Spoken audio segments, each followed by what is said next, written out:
Hello बच्चों, ये continuation है। हमने न्यूक्लियोफिलिक सब्स्टिट्यूशन के मैकेनिज़्म चालू किए थे। उसमें हमने पहला मैकेनिज़्म लास्ट वीडियो में देखा था 1.14, video number 1.14 haloalkanes and haloarenes, आप देख लो। वहाँ पे SN2 का मैकेनिज़्म हमने देखा था, उसका थोड़ा सा रिवीजन करा देता हूँ। जैसे कि सपोज़ CH3 था, उसमें CH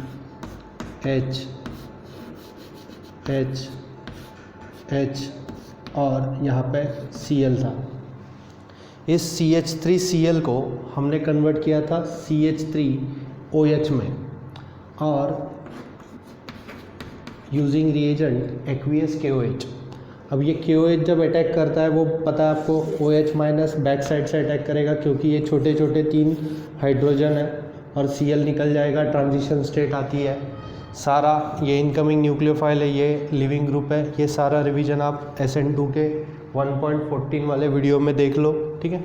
अब we are considering this substitution nucleophilic unimolecular, short form होगा SN1, ठीक है। तो इसमें जो आपका स्टडी रिएक्शन होगा, तो मैं लिख देता हूँ यहाँ पे स्टडी रिएक्शन। तो इस मैकेनिज़्म को स्टडी करते वक्त we have this substrate CH3 thrice CCl, that is tertiary butyl chloride, ठीक है। अब टर्शरी ब्यूटाइल क्लोराइड को we are going to treat with KOH aqueous. What we are going to get is tertiary butyl alcohol, ठीक है। तो और ये और क्या मिलेगा, तो KCl मिल जाएगा, ठीक है। अब ये है अपना स्टडी रिएक्शन। इसमें स्टडी सबस्ट्रेट जो है वो है टर्शरी ब्यूटाइल क्लोराइड। जैसे कि देख रहे हो यहाँ पे CH3 थ्राइस लिखा है, मतलब C होगा, उसको 3 CH3 अटैच्ड होंगे लाइक दिस। ये टेट्राहाइड्रल कार्बन होता है बच्चों, बार बार बताया। CH3 यहाँ पे एक CH3 पीछे जाएगा, 3 CH3 हो गए C को, तो ये टर्शरी ब्यूटाइल ग्रुप हो गया, और यहाँ पे कौन होगा, Cl होगा, ठीक है। तो ये स्ट्रक्चर होगा किसका, टर्शरी ब्यूटाइल क्लोराइड का। तो ये हमारा स्टडी सबस्ट्रेट होगा। What is mean by substrate? Substrate is the species that is attacked by what? reagent जिस पे अटैक करेगा। what is reagent is the species that is going to attack on what? substrate। अब ये जो reagent है K+ और OH minus, K+ तो अपने कुछ काम का नहीं है, OH माइनस इज और इनकमिंग न्यूक्लियोफाइल, और वो इसको कैसे रिप्लेस करेगा, इसकी सारी बातें हम SN1 में करेंगे, ठीक है। तो आपको स्टडी रिएक्शन समझ आ गया क्या होने वाला है। होने एक ही वाला है कि ये Cl जाने वाला है और उसकी जगह क्या आने वाला है, OH। Simplest of the thing है, Cl जाने वाला, OH आने वाला। लेकिन ये कैसे होगा, ये सारा हम ये SN1 में देखेंगे, ठीक है। तो स्टार्ट करते रिएक्शन को।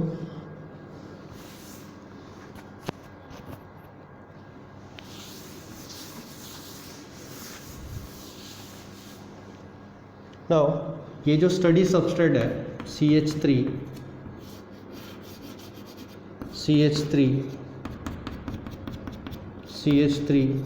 और यहाँ पे Cl, ये टेट्राहाइड्रल फैशन में स्टडी सबस्ट्रेट है आपके पास। अब रिएजेंट होगा OH माइनस। तो थिंक ऑफ कि यहाँ पे पूरा डिस्कशन कैसे होने वाला है कि ये OH माइनस कैसे अप्रोच होगा इस C को, और Cl कैसे रिमूव होगा, ठीक है। अब अगर आपने सोचा कि हमने SN2 के टाइम 3 रूट देखे थे, रूट नंबर 1 सपोज, ठीक है। रूट नंबर 1 क्या देखा था कि अगर OH आए और Cl ना जाए तो सिचुएशन क्या बनेगी, सिचुएशन काफ़ी अनस्टेबल बनेगी बच्चों। CH3 के 3 बॉन्ड C के 3 बॉन्ड CH3 से होंगे, यहाँ पे Cl भी अटैच्ड होगा और यहाँ पे OH भी और अटैच्ड होगा। लेकिन अगर ऐसी सिचुएशन बनी तो कार्बन के कितने बॉन्ड हो जा रहे हैं, 5 बॉन्ड। तो रूट 1 इज़ नॉट पॉसिबल, ठीक है। तो रूट 1 को हमने नकार दिया, मतलब रूट 1 में क्या सोचा था हमने, OH is going to attack and Cl is not going to leave, तो ऐसा होने नहीं वाला। अब रूट 2 की बात करते हैं। रूट 2 में सोचो बच्चों कि रूट 2 में मैं बोल रहा हूँ कि OH is going to attack in the same step as Cl is going to leave. तो वहाँ पे सिचुएशन क्या बनेगी, CH3। अब ये रूट 2 कैसा है, SN2 जैसा है, मतलब OH is going to attack and Cl is going to live in the same step of the reaction. तो Cl is going to live from this molecule and OH is going to form bond with this C in the same step. तो transition state ऐसी बनेगी. अब सोचो बच्चों, transition state जब ऐसी बनेगी तो क्या ये स्टेट पॉसिबल है? थोड़ा सोच के देखो इस कार्बन की तरफ कि ये SN2 जैसा क्यों नहीं जा रहा है. क्योंकि इस कार्बन को 5 बॉन्ड दिख रहे हैं यहाँ पे, ठीक है. 5 बॉन्ड तो यहाँ पे नकार दिए, 2 पार्शल बॉन्ड है, ठीक है, समझ लेंगे. लेकिन यहाँ पे CH3 क्या ग्रुप होता है? बड़े ग्रुप होता है, that is called bulky group. तो ये 3 CH3 होने की वजह से यहाँ पे बहुत ज़्यादा स्टेरिक क्राउडिंग होगा और उस स्टेरिक क्राउडिंग की वजह से रूट 2 को भी हमने नकार दिया. Route 2 is not also going to happen. Route 2 भी नहीं होने वाला है. Route 2 is not possibility for this mechanism. ये रिएक्शन में ऐसे नहीं होगा. तो ये रिएक्शन में होगा कैसे? इन दोनों को नकार दिया, ठीक है. रूट 1 रूट 2 को नकार दिया. रूट 1 क्या था? OH आएगा, Cl नहीं जाएगा तो ये ऐसे दिखेगा और दूसरे स्टेप में Cl जाएगा. ऐसे अगर हमने समझा तो भी ये नहीं पॉसिबल है. रूट 2 क्यों नहीं पॉसिबल? क्योंकि बैक साइड अटैक होगा तो ये 3 CH3 उसको क्या करेंगे? रेजिस्ट करेंगे, क्योंकि बड़े बड़े ग्रुप होते हैं. SN1 में क्यों पॉसिबल हुआ? वहाँ पे मिथाइल सबस्ट्रेट था, मतलब C के साथ 3 H थे, तो 3 H को आसानी से वो अप्रोच कर सकता था. फिर बचा कौन सा? तो रूट 3 जो यहाँ पे पॉसिबल रूट है. कैसे होने वाला है? तो बच्चों होने ये वाला है कि ये रिएक्शन 2 स्टेप में होगी. स्टेप 1 में क्या होगा? स्टेप 1 में ये Cl अलॉन्ग विथ 2 इलेक्ट्रॉन निकल जाएगा. मतलब it will lead to the formation of this thing CH3 that will having what? Plus charge. C will have plus charge. Now route ये SN2 में अगर आप कंपैरिजन करो, ऐसे स्पीसीज को हमने अनस्टेबल कहा था क्योंकि carbon was having what? Only 6 electron and plus charge. लेकिन ये CH3 अब क्या कर रहा है? इनको इलेक्ट्रॉन क्या कर रहा है? पुश कर रहा है. वो कौन सा इफेक्ट दिखाता है? Plus I effect, positive inductive effect. तो due to positive inductive effect this C is going to get more electron. अगर वो ज़्यादा इलेक्ट्रॉन उसके पास आ रहा है तो उसकी जो इलेक्ट्रॉन डिफिशियंसी है वो थोड़ी क्या होगी? सेटिस्फाई हो जाएगी. तो ये formation of कार्बोकटाइन is our first step. तो फर्स्ट स्टेप में कार्बोकटाइन बन जाएगा और सेकंड स्टेप में क्या होगा? सेकंड स्टेप में न्यूक्लियोफाइल आएगा और वो अटैक कर देगा. मतलब रूट 3 को कितने स्टेप बताए मैंने? 2 स्टेप. पहले स्टेप में क्या होना है? Leaving group is going to leave the molecule और going to depart from the molecule. Molecule को छोड़ के जा रहा है और उसके बाद न्यूक्लियोफाइल आएगा तो ये कैसे बनेगा? CH3 और यहाँ पे क्या आ जाएगा? OH. That means route 3 is our probable route. Route 3 से ये रिएक्शन होने वाली है. मतलब अगर मैंने ये SN1 स्टार्ट किया है पढ़ाना तो SN1 में आपको स्टडी सबस्ट्रेट क्या मिला? टर्शरी ब्यूटाइल क्लोराइड और OH is our what? Incoming nucleophile. This tertiary butyl chloride is going to react with OH. लेकिन कैसे रिएक्ट होगा? Cl जाने वाला है, OH आने वाला है, ये तो परफेक्ट केस हुई. लेकिन Cl कैसे जाएगा, OH कैसे आएगा, यही सारा डिस्कशन किस में करते हैं हम? मैकेनिज्म में करते हैं, जिसका नाम है substitution nucleophilic unimolecular. Now in this reaction there going to be 2 steps. तो 2 स्टेप क्या है? Cl is going to depart from the molecule in the first step which will lead to a eventually it will lead to what? A carbocation, where carbon is having only what? 3 bonds, because carbon is having only what? 3 bonds and a plus charge, so it will be carbocation. And in second step this OH is going to involve and it is going to involve like this, so it is going to form the tertiary butyl alcohol. तो SN1 में यही सारा discussion हम करने वाले हैं. ठीक है. अब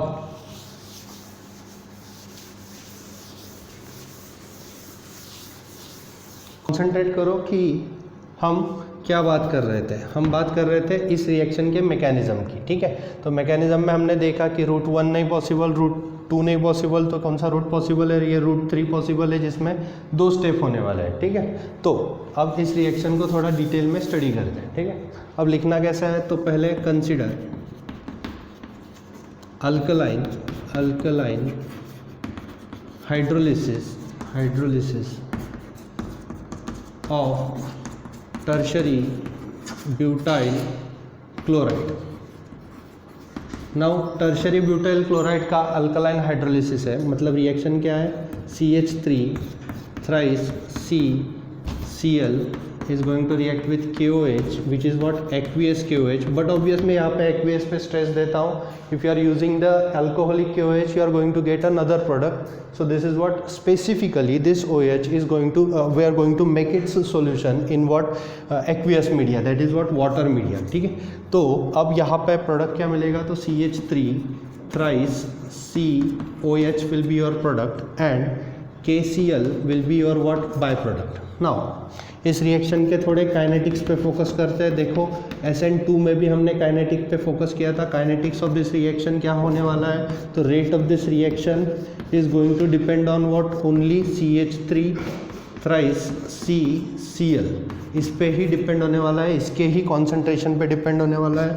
तो अगला स्टेप क्या होगा, rate is equal to K, that is proportionality constant, that is called rate constant. ये आपको थोड़ा केमिकल काइनेटिक्स में समझेगा. ठीक है, एक अलग चैप्टर है बच्चों. यहाँ पे CH3 थ्राइस CCl पे डिपेंड होगा, उसके कॉन्सेंट्रेशन पे डिपेंड होगा. तो this is what the kinetics of the reaction. Now you have to consider, you have to always compare these two mechanism. उसमें स्टडी सबस्ट्रेट कौन था, alkaline hydrolysis of what, methyl chloride was the study substrate. किसमें, SN2 में. अब यहाँ पे मैं कौन सा स्टडी सबस्ट्रेट ले रहा हूँ, टर्शरी ब्यूटाइल क्लोराइड. अब यहाँ पे आपको ये सोचना है बच्चों कि यहाँ पे OH क्यों नहीं आया. तो OH इसलिए नहीं आया क्योंकि इस रिएक्शन में मैकेनिज्म जब देखेंगे, mechanism is what, step by step description of the reaction. तो इस जो फर्स्ट स्टेप होने वाली है उसमें OH is not going to be involve. तो ठीक है, तो फर्स्ट स्टेप में OH इन्वॉल्व नहीं होगा और रेट के एक्सप्रेशन में भी OH इन्वॉल्व नहीं है. मतलब इस रिएक्शन का रेट OH के कॉन्सेंट्रेशन पे डिपेंड नहीं होता. इस रिएक्शन का रेट सिर्फ किस पे डिपेंड होता है, सबस्ट्रेट के कॉन्सेंट्रेशन पे. इसलिए एक ही मॉलिक्यूल अगर आपके रिएक्शन में इन्वॉल्व है तो आप उसको क्या कहेंगे, तो आप उसको यूनी मॉलिक्यूलर रिएक्शन कहेंगे. मतलब क्या, यूनी मतलब सिंगल और मॉलिक्यूल, सिंगल मॉलिक्यूलर रिएक्शन कहेंगे. तो this will be all about the kinetics of the reaction. Then you consider कि how mechanism will proceed. Mechanism ऐसे प्रोसीड होगा, C है, CH3 है, ये अपना एक और CH3, इस CH3 को 3 कार्बन अटैच्ड है. जैसे कि टर्शरी बोला गया, तो टर्शरी का मतलब क्या होता है बच्चों, tertiary will be what, tertiary will be the carbon which is directly attached to what, 3 other carbon. तो 3 अदर कार्बन को ये कार्बन अटैच्ड है. ठीक है, अब टर्शरी कार्बन है, टर्शरी ब्यूटाइल क्लोराइड है. इसमें ये 2 स्टेप में होने वाला है मैकेनिज्म. तो ये स्टेप 1 में डिस्कस कर रहा हूँ, स्टेप 1 एंड स्टेप 1 में मैं यहाँ पे बोल रहा हूँ, स्टेप 1 का नाम फॉर्मेशन ऑफ कार्बोकैटायन. ठीक है, अब कार्बोकैटायन का फॉर्मेशन होने वाला है, तो Cl is going to depart from the molecule as it is. तो यहाँ पे Cl यहाँ से डिपार्ट हो जाएगा. ठीक है, तो what will it will lead to CH3. ये होगा आपका CH3, ये कार्बन है. ठीक है, कार्बोकैटायन जो स्पीसीज़ होती है वो प्लेनर स्पीसीज़ होती है. तो प्लेनर स्पीसीज़ कैसे हुई, ये carbon suppose I am holding in my hand. तो ये कार्बन हुआ आपका जो बोर्ड के प्लेन में, this carbon is in the board, this carbon is also in the board. So you have to consider this wedge bond is projecting towards the observer, जैसे कि आपकी तरफ आ रहा है. And this CH3 is going away from the observer. And this carbon is carrying what, plus charge it is carrying. ठीक है, plus charge it is carrying. So this formation of carbocation is your slow step. That means this Cl is going to take time, it's going to consume lot of energy to depart from the molecule. So this is what slow step. It will be called what, slow step. Slow step we call RDS. That is RDS का full form याद रखना. This is what, this rate determining step. That means Cl is going to leave the molecule, depart from the molecule, and the rate of this reaction, कितने देर में ये reaction होने वाली है, ये किस पे डिपेंड होगा, Cl कब डिपार्ट हो रहा है, Cl कितना स्लो डिपार्ट हो रहा है. तो रेट डिटरमाइनिंग स्टेप कौन सा हुआ, first step is rate determining step, जहाँ पे ज़्यादा एनर्जी कंज्यूम होता है, जहाँ पे Cl डिपार्ट होता है मॉलिक्यूल से. ठीक है, अब सेकेंड स्टेप तो काफ़ी सिंपल है. सेकेंड स्टेप में क्या होगा, ये फर्स्ट स्टेप नोट कर लो अच्छे से, फर्स्ट स्टेप नोट कर लो पहले. ठीक है, पॉज करो वीडियो, फर्स्ट स्टेप नोट कर लो. फर्स्ट स्टेप का प्रोडक्ट क्या था, carbocation is the result of first step. ठीक है, अब स्टेप 2 की बात करते हैं. स्टेप 2 में, step 2 there will be formation of product. अब ये तो काफ़ी सिंपल नाम हो गया, फॉर्मेशन ऑफ प्रोडक्ट। यहाँ पे प्रोडक्ट बनने वाला है, प्रोडक्ट कौन था पूरी रिएक्शन में, tertiary butyl alcohol is your product, ठीक है। तो फॉर्मेशन ऑफ प्रोडक्ट बोलो, नहीं तो इस स्टेप को और नाम दे सकते हैं कि attack of nucleophile. Now you have to consider कि यहाँ पे ये कार्बोकैटायन बना था ऑलरेडी, फिर से लिख रहा हूँ CH3 थ्राइस, 3 CH3 थे, सॉरी CH3 तीन बार CH3 लिख दिया कार्बन के, और यहाँ पे प्लस चार्ज दे दिया, ठीक है। अब ये कार्बन मैं अपने हाथ में होल्ड कर रहा हूँ तो कैसे दिखेगा, देखो ये कार्बन बोर्ड में है तो ये हाथ में है, ये भी CH3 कैसा है, बोर्ड में है, लेकिन ये दो CH3 कैसे जा रहे हैं, एक आपकी तरफ आ रहा है और एक बोर्ड के अंदर जा रहा है, ठीक है। तो ये हुआ प्लेनर कार्बोकैटायन, ठीक है। अब अटैक ऑफ न्यूक्लियोफाइल है तो यहाँ पे कौन होगा, OH माइनस होगा, OH minus is going to attack on this molecule. तो अटैक की प्रोबेबिलिटी कैसे बनती है बच्चों, यहाँ से अटैक हो सकता है 50% प्रोबेबिलिटी है, और यहाँ से अटैक हो सकता है 50% प्रोबेबिलिटी है। अगर दोनों प्रोबेबिलिटी को कंसीडर किया जाए तो यहाँ पे ये भी अटैक हो सकता है, यहाँ पे बैक और फ्रंट साइड तो है नहीं, पहले जैसे SN2 में था, यहाँ पे क्या है, इस प्लेन से अटैक हो सकता है, नहीं तो इस प्लेन से अटैक हो सकता है। दोनों की प्रोबेबिलिटी कितनी है, 50-50% है, तो you are going to get what. अब फर्क तो नहीं पड़ता क्योंकि ये मॉलिक्यूल कायरल नहीं है।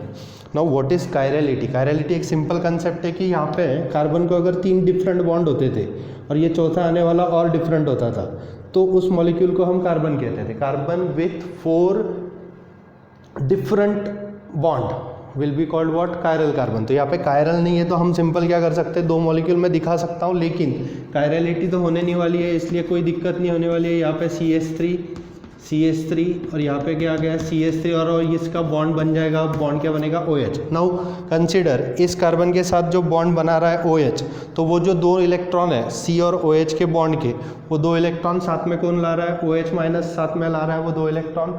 अब उसके बाद दूसरा प्रोडक्ट क्या बनने वाला है, ये अटैक कब का है, तो ये अटैक अगर OH इस साइड से अटैक करे तो ये सारे इस साइड हो जाएंगे, मतलब क्या हो जाएगा, रिप्रेजेंटेशन में तीनों CH3 इधर और OH इधर।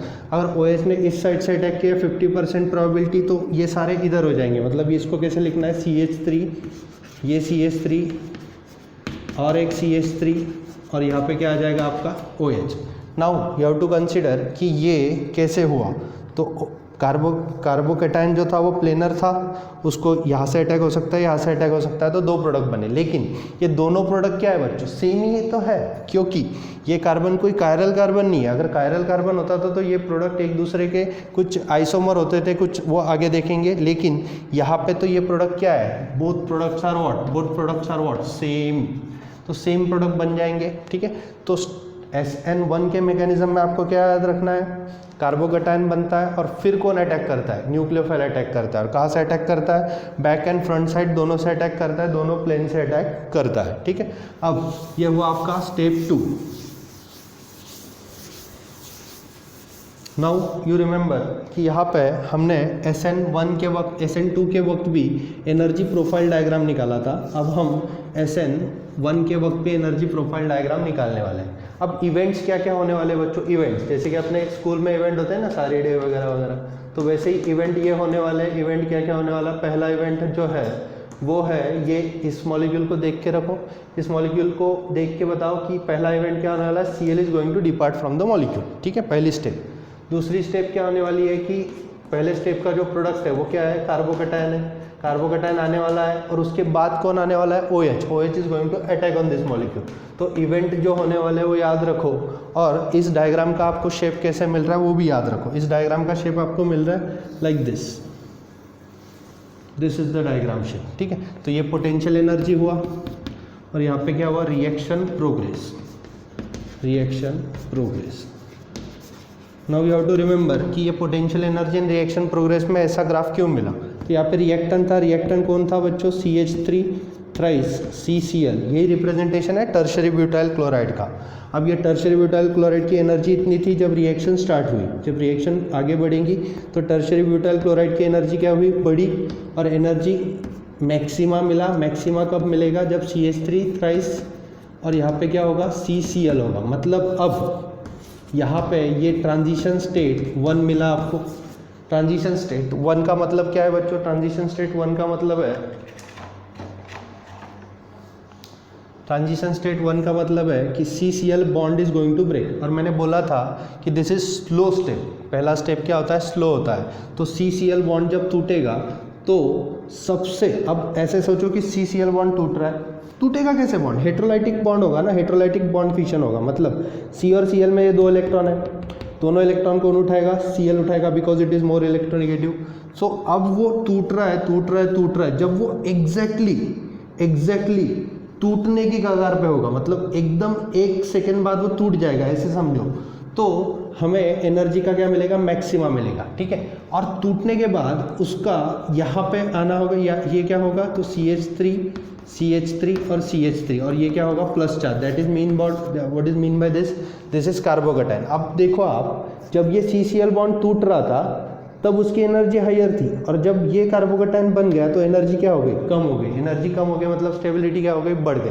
यहाँ पे कार्बन के पार्शियल बॉन्ड थे, 3 पार्शियल थे, और ये बॉन्ड टूट रहा था, मतलब हायर एनर्जी थी। अब यहाँ पे कार्बन के 3 ही बॉन्ड है, प्लस चार्ज है, तो भी कार्बन हैप्पी है, कार्बन थोड़ा स्टेबल है, क्योंकि ये 3 CH3 क्या कर रहा है? उसके ऊपर इलेक्ट्रॉन क्या कर रहा है? पुश कर रहा है, पॉजिटिव इंडक्टिव इफेक्ट दिखा रहा है। उसके बाद एक और इवेंट होगा जिसमें क्या होगा? OH आएगा। OH आएगा तो यहाँ पे आपको दिखाना पड़ेगा CH3 और यहाँ पे क्या होगा? डॉटेड OH दिखाना पड़ेगा। अब डॉटेड OH का मतलब क्या है? यहाँ पे COH का बॉन्ड अभी जुड़ रहा है मतलब क्या? एनर्जी तो भी क्या हुआ? इंक्रीज हुआ, क्योंकि COH का बॉन्ड अभी तक पूरा जुड़ा नहीं है। जब वो पूरा जुड़ जाएगा तो आपको क्या मिलेगा? प्रोडक्ट मिलेगा। दैट मीन्स CH3 और यहाँ पे क्या आ जाएगा? OH। That means this is your what? Product, ठीक है। तो रिएक्टेंट CCl बॉन्ड टूटा, कार्बोकैटायन बना, COH बॉन्ड बनने को है, और उसके बाद क्या बन गया? प्रोडक्ट बन गया। तो ये सारे इवेंट याद रखो, और ये एनर्जी प्रोफाइल डायग्राम भी याद रखो। किसका? SN1 का। अब यहाँ पे थोड़ी बात करते हैं इसकी।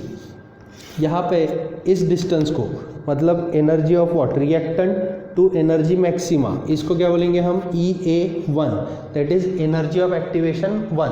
अब यहाँ पे कार्बोकैटायन से ये जो मैक्सिमा मिला है, यहाँ पे भी एनर्जी बढ़ी है ना, उसको क्या कहेंगे? EA2, ठीक है। तो EA2 EA1, तो EA1 will be what? Higher. तो EA1 की एनर्जी रिक्वायरमेंट क्या है? ज़्यादा है। EA1 की एनर्जी रिक्वायरमेंट अगर ज़्यादा है तो this is going to be what? Slow step, क्योंकि यहाँ पे एनर्जी बैरियर क्रॉस करने में मॉलिक्यूल को क्या होगा? बहुत दिक्कत होने वाली है मॉलिक्यूल को एनर्जी बैरियर क्रॉस करने में। और उसके बाद अगर एनर्जी बैरियर क्रॉस हो जाता है तो molecule will eventually lead to what? Product. अगर ऐसे प्रोडक्ट मिल गया तो यहाँ पे ये जो रिएक्टेंट होगा और ये जो प्रोडक्ट होगा, उसके डिफरेंस को, उसके एनर्जी के डिफरेंस को हम क्या कहते हैं? Delta H, that is enthalpy change.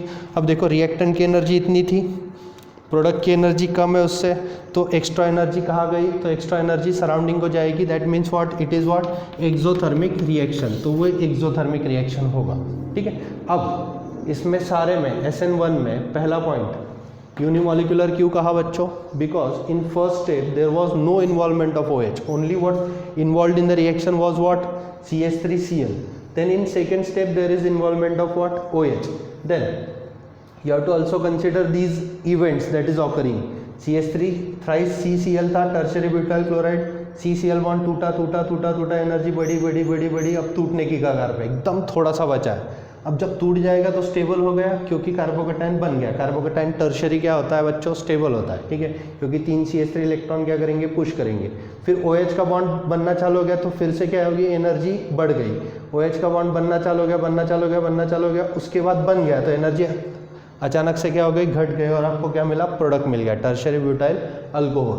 तो this is what? Substitution nucleophilic unimolecular. अब मैं थोड़ा सा इसको फिर से एक पॉइंट में बताता हूँ कैसे करना है। Suppose if you have this kind of compound, then you have to remember this kind of compound will be a tertiary compound, CH3Cl है, ठीक है। अब इस टर्शियरी कंपाउंड को आपको अल्कोहल में कन्वर्ट करना है, ठीक है, टर्शियरी अल्कोहल हैलाइड को अल्कोहल में कन्वर्ट करना है। तो what is going to happen is nucleophilic substitution reaction. और न्यूक्लियोफिलिक सब्स्टिट्यूशन होने वाला है तो क्या ये न्यूक्लियोफाइल ऐसे अटैक कर देगा और Cl को निकाल देगा एक ही स्टेप में? ऐसा नहीं होने वाला, क्योंकि बैक साइड से जब वो अटैक करेगा तो यहाँ पे कौन है? 3 बल्कियर CH3 ग्रुप है, तो उसका जो अटैक करने का वे होगा वो क्या होगा? हिंडर्ड होगा, वो अगर हिंडर्ड होगा तो सी NU का और C का बॉन्ड, नहीं तो यहाँ पे NU स्पेसिफिकली कौन ले रहे हैं हम, OH माइनस ले रहे हैं, तो ये जो बॉन्ड होगा वो अटैक पीछे से नहीं होगा। तो what is our conclusion, conclusion क्या है, तो CCl बॉन्ड पहले टूट जाएगा, OH का इन्वॉल्वमेंट होगा ही नहीं, फर्स्ट स्टेप में भाई रुक जा तू।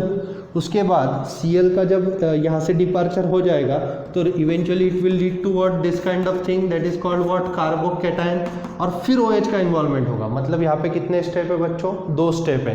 किस मैकेनिज्म में 2 स्टेप है, SN1। अब बच्चे गलतियाँ क्या करते हैं, SN2 में एक ही स्टेप थी तो 2 देख के 2 स्टेप बोलते हैं, SN1 में एक ही 2 स्टेप है तो यहाँ पे 1 देख के 2 बोलते हैं, ठीक है। अब यहाँ पे आपको याद रखना ये 1 क्या है, तो this 1 is due to this unimolecular thing and that was what SN2, that means it was what SN2, मतलब बायोमोलिकुलर थिंग था, ठीक है। अब इन दोनों को SN1 जो मैकेनिज्म था और SN2 मैकेनिज्म था, इनको हम 1 बाय 1 कंपैरेटिवली थोड़ा डिस्कस करेंगे, फिर आपको आइडिया क्लियर हो जाएगा ये मैकेनिज्म SN1 और SN2 कैसे थे।